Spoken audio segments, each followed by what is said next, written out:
A long-awaited trade deal between the U.S. and China could soon be signed during President Trump's trip to Asia. This comes after months of economic warfare with tariffs and both countries' economies taking hits. Let's go to Emma Withrow from the Fact Check team. So I know that you dug into the current tariffs right now. Tell us where the U.S. stands with the rest of the world at this point. So right now the U.S. is charging at least 10% on pretty much all imports, but certain countries have been slapped with additional tariffs on top of that. So as far as who's been hit the hardest, countries like India and Brazil are facing tariffs of around 50% when you really stack everything together.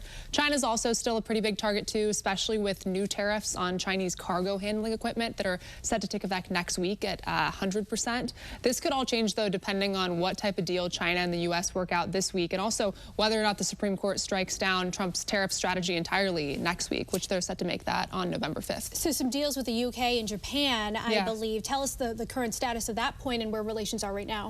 So from my understanding of it, the UK worked out a deal with the U.S. to keep most of their goods at 10% tariffs, which is the lowest level under this new policy. Japan's also in kind of a similar boat, and most of their exports now face a 15% tariff after their September clarification.